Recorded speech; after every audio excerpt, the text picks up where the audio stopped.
Hello, everyone. Welcome to Made to Dream. I'm your host, Maya Chanel, and here we share stories from women around the world to inspire, encourage, and educate young girls to dream without limitations. Today, I have the ultimate pleasure of speaking with Miss Lori Beard, and she is a mindset coach, and she has so many great things to share with you guys today, and I'm excited to hear about her story, her work-life balance, and so much more. So, hi, Lori. How are you doing I'm today? doing great, Maya.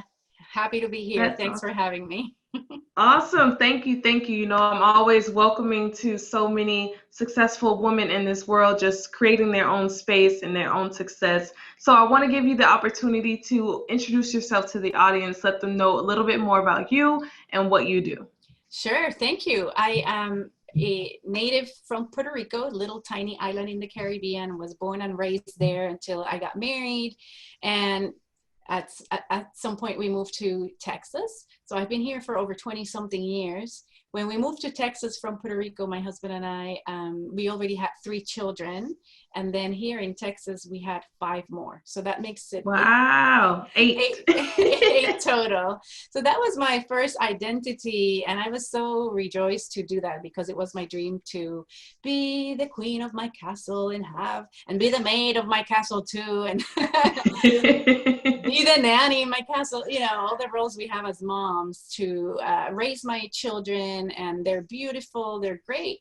But after the youngest one went to kindergarten, I decided to go to school again or continue my studies or do something to contribute to the community, right? Mhm. And that's when I became a life coach and also a hypnosis Right. clinical hypnosis practitioner or expert. So I opened my practice and just loved it from there. Loved helping people step forward into their greatness by way of like tapping into their subconscious mind to release and remove and resolve so many inhibiting emotions and that cause them to have inhibiting behaviors. And that's it for right now.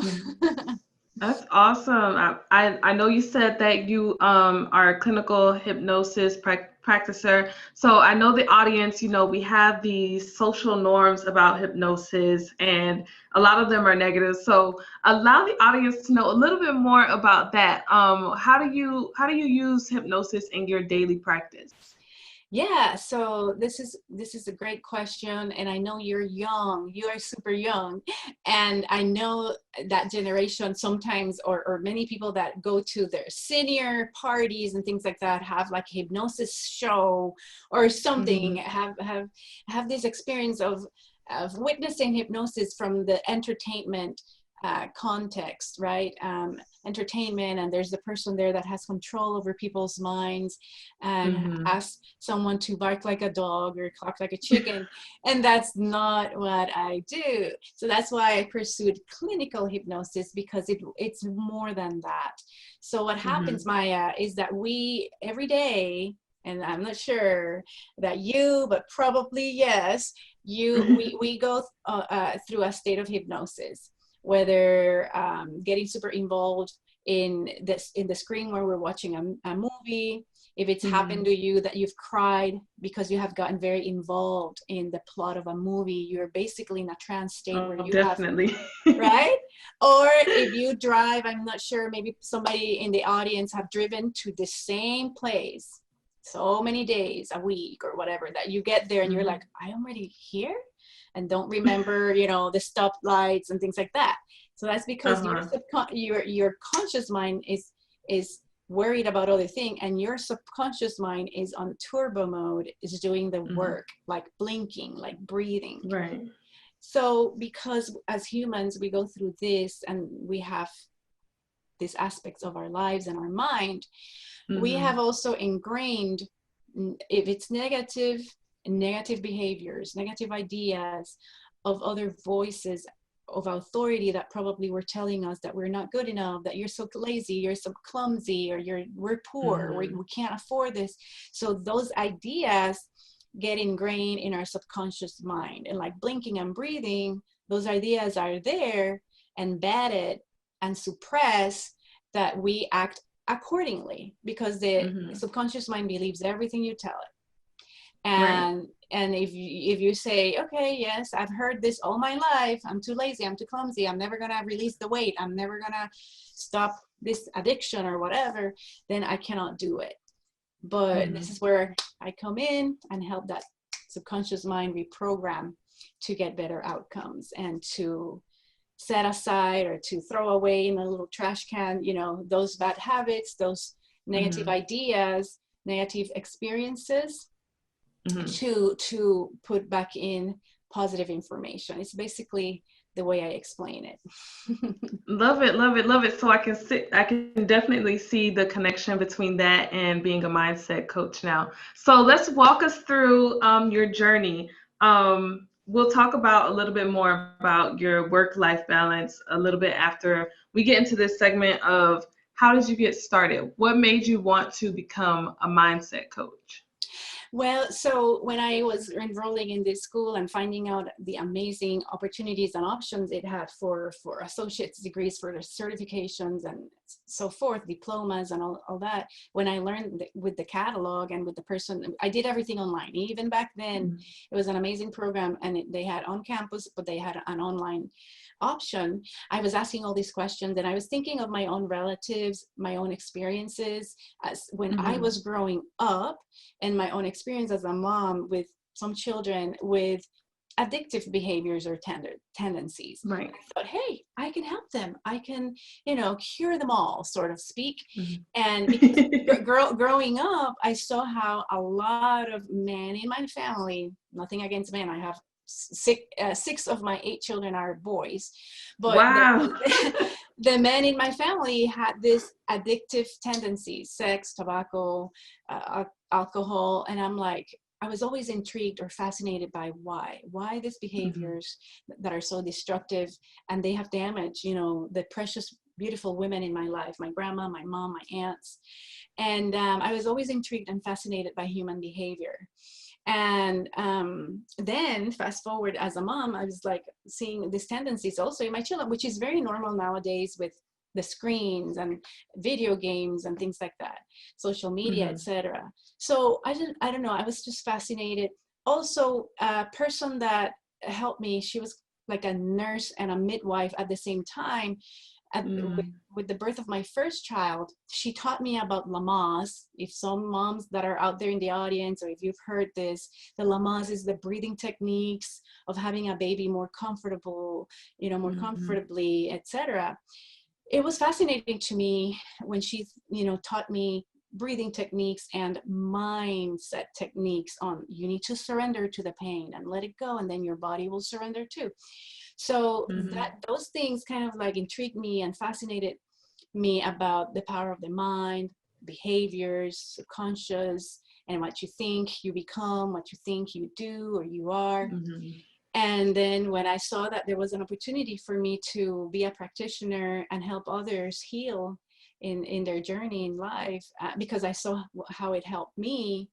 Well, when I took the classes, etc., I saw this is amazing. But even before that, I was super intrigued and wanted to be able to do that to help others. Right. I think that's so fascinating just because our mindset is, we don't even recognize that it is the most powerful thing, and it's not even anything physical. Yeah. So it's like tailoring to something that's not physical is so hard for us, yet it's so easy for us to just be able to get into that mindset of, you know what, you can do this, you are important, different things to change the trajectory of our lives. So how would you say it was for you, you know, a mother of 8 transitioning into becoming a full-time business owner and practice owner? How were you Yeah, able to balance that? that's a great question, and I will answer it. But before, can I say something about your comment Oh, that no, definitely. Go that you ahead. just said? Because I know that at your, and I keep alluding to your young age. It's just, I love this. I love to see young women, young people, entrepreneurs, business owners with a mission and a purpose and an intention. And I see that in you. And you made a very smart, wonderful comment about the power of, you said something that's not physical. What word did you use to say something that's not physical? Oh gosh, I don't even, sometimes it's just flowing and you don't remember what you said. I take notes. I should have written it down immediately. But when you said something like that, I totally thought of the power of the invisible, because like you said, we're physical beings, right? We're physical beings going through this physical experience, but we are originally spirits, because when we die, sadly to say that in words, our spirit's still alive, our soul, whatever you want to call it, Definitely. that invisible part of us. And like you said, it's so hard. It's hard to work with it, because, you know, sometimes, you know, we're working out and want to look good and we eat good, but then what are we feeding our mind? You know, it's not always good. So as a mother, and I just wanted to point that out, that it's such an amazing comment, an amazing observation. And you especially love to inspire young women. So when we think about inspire, it's not something we touch, right? Right. It's intangible. It's not concrete. It's an idea, and it alludes, and it has to do a lot with emotions and motivation and positive. So that is very important. And as a mother of 8, well, the first challenge was going to school and doing homework and listening to the modules and the lectures and the units. And it was a matter of, some people don't like the word balance, but it was definitely a balancing act. And it was definitely setting my priorities, being an example to my children, telling them, guys, I cannot spend a lot of time with you, or right now I need to, go to my room and do my own homework too. So it was a balancing act. I don't know if that answers, but it was, I was motivated to be an example for my children, to break out of the comfort zone of being a mom and a housewife. I wanted to test myself and challenge myself to be something else, to follow my calling, to contribute something in society other than in my household, which of course I continue to do, and I will never lose that role as a mother, right? And now I'm a grandma and all that, but that identity of just solely being that, I wanted to step out of that and try to do something more. Right. And I think that's totally understandable. I talk about this all the time where, our journeys don't start and end in one place. We can have multiple journeys. We can start whenever we want to, and that's our business. But yeah, so talking more about mindset, how there's different things in society. You're doing something not of the norm that normal people would say is a professional job. But it's your own, you've created your own success. How would you say you were able to, or someone should, let's say, alter their mindset in order to step away from societal norms or societal standards? I love it. Thanks for that question. Since I was a little girl, I've been doing things outside of the norm, or I've been witnessing. I mean, what's norm, right? We're talking about the new norm nowadays with all of these adjustments we've needed to make as a society. So as you see, there's a spectrum of what is normal or society norms, but I understand your question, of course. And since I was a little kid, I was studying in a private school, from this religious, it was a Catholic school. We were not Catholic. My mom was divorced, and then the rest of the teachers there were not, they were perfectly married and all that. So I've been seeing that since I was a little kid, and that it was hard. And I was like, well, but this is us, and this is what we are and who we are. So yes, right now, when I go to networking meetings and I tell them what is it that I'm about, they kind of step away, or those that are very interested come on close, and they ask me the questions, and then those are the ones that potentially become our clients. So basically, if what you're doing is made out of your own passion, love, with respect, people, even though you go against the social norms, people are out there waiting for you, because that's basically what is needed in this world. And each of us are a little ray of sunshine or a light, and the world needs needs more light. And in me, you know, when people finally get what is it that I do, they see it's something wonderful, that even though it's kind of hard for me to explain, when they finally get it, or when I finally, you know, break the barrier and help them understand better what is it that I offer or provide, they see the value, and they do whatever it takes to work together for them to receive what is it that I have to offer. And it's magical. It's beautiful. Right. Most definitely. You have to be comfortable in yourself, comfortable in your gifts, comfortable in your craft to know that, you know, I'm not for everyone. And you have to say, there's someone out there for me that are looking for these services, that are looking for this information, and just looking for me, myself. And I think that's the biggest step to take, because usually we're looking and we're like, okay, I started this business. All right, okay, this one person rejected me. This next person rejected me, but it may take you 100 people to get that perfect client or that first client. And I think that's a lot of mindset work in itself, because we're taught, I've talked about this with other people as well, we're taught that, you know, rejection or failure is negative in a sense, when sometimes it's actually a positive aspect where it gets us to work harder. It gets us to go and seek those people who need us specifically, and to just be in our own self and be comfortable where we are, and, you know, in our business.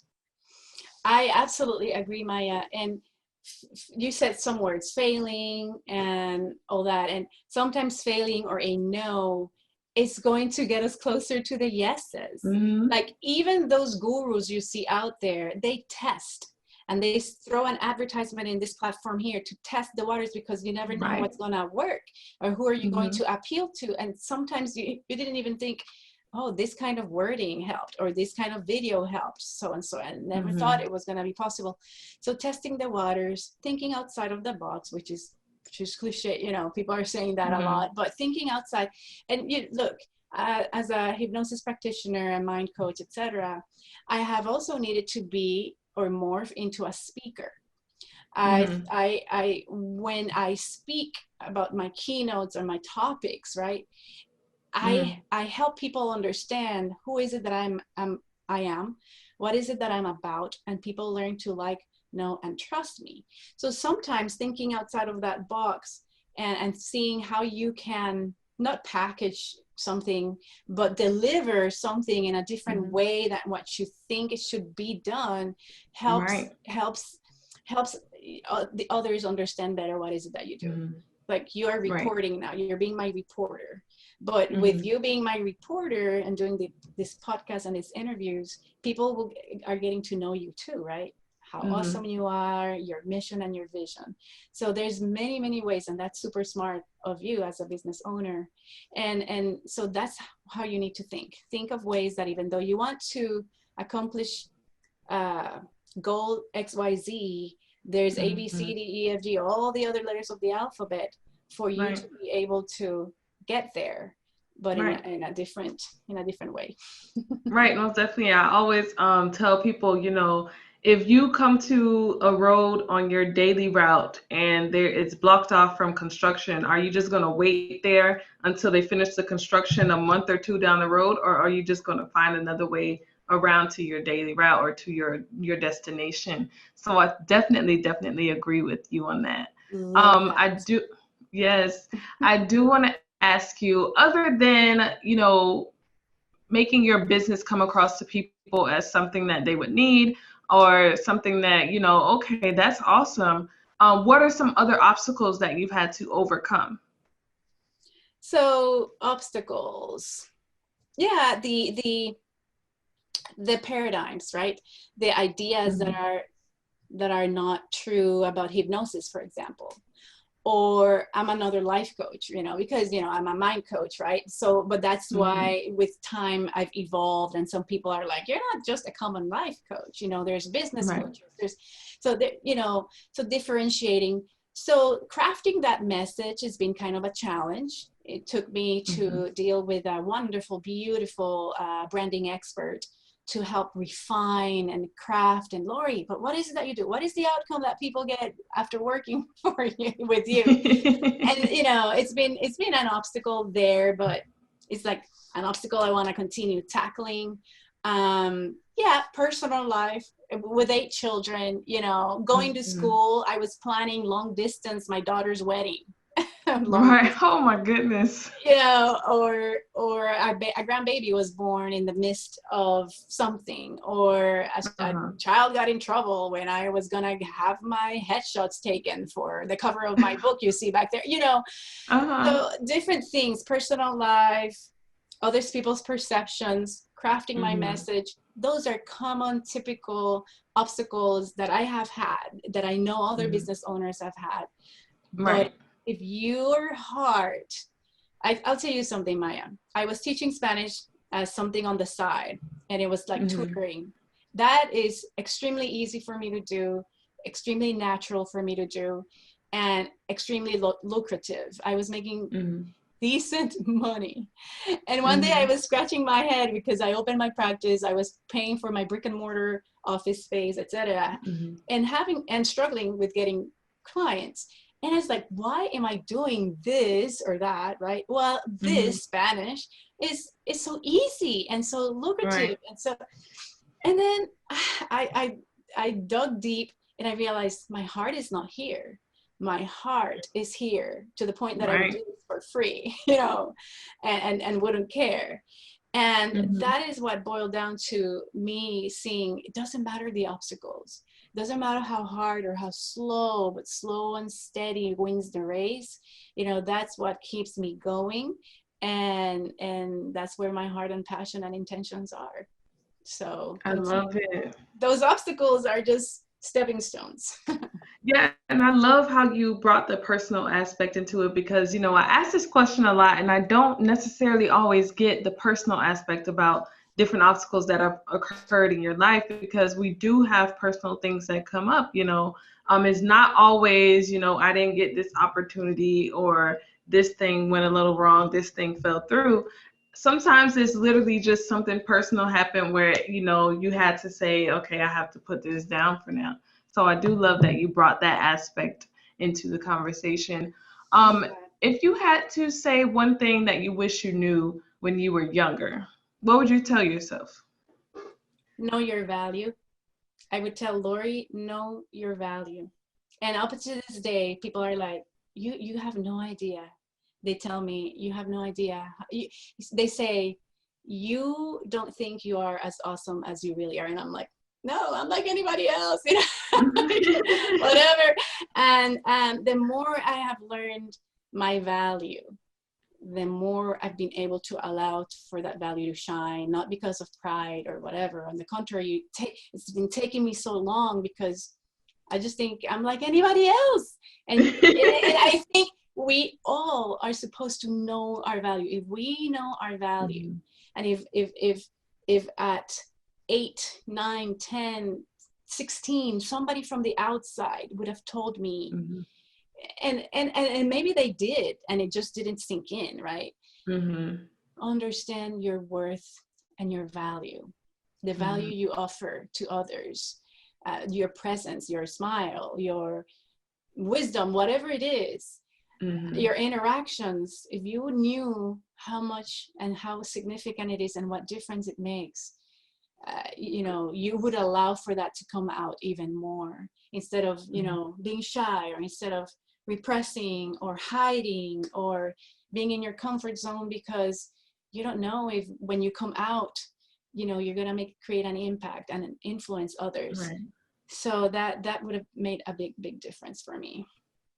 I love that. I love that. I think, you know, as women, sometimes we're taught to just kind of shy away our feelings, or to just like, you know, be nice and quiet and just, you know, go by and do this and this and that. But at the end of the day, you have to let your light shine. You have to know your value. You have to know what presence and what mark you leave on this world. But at the same time, be humble in a sense, because, I mean, you know, you can't be like, oh, I'm better than everybody. but also Yeah. protect your space, because you can't allow everyone into your space to disrupt your peace or your happiness. Everyone shouldn't be allowed in your space. But if you had to say one thing to inspire young girls and women around the world to just dream without limitations, what would it be? So Maya, I will answer that question, but before that, the comment you just made. Go ahead. So it is important to know our value and our worth, and like you said, without saying, oh, I'm the best, etc., because there's some kind of dignity, honor, humbleness that needs to come with that. But Right. you're And when you are the best, people will recognize that for you. You won't have to shout it out. right. So, but Hmm. also you're allowed to toot your own horn. Is that how it is? Like, Right. Yes. you have to know, as an expert or a business owner, if you're launching yourself out there and telling the world who you are, why is it that Hmm. people need to trust you? Why is it, Right. what is your competitive advantage? What's the difference between Hmm. you and the 20 other people, 100 other people that do the same as you? And that is the time when you need to say confidently, this is why doing this with me, buying this Hmm. from me, working with me, it will give you, I'm confident that I can, give you or provide you XYZ. And that's when you toot your own horns in a Yep. very confident way, without arrogance, right? Or without, Hmm.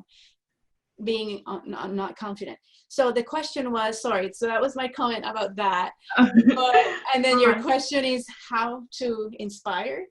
How, Yes. If you had to say one thing to inspire young girls and women around the world to just dream without limitations, what would it be? it would be, you can do it.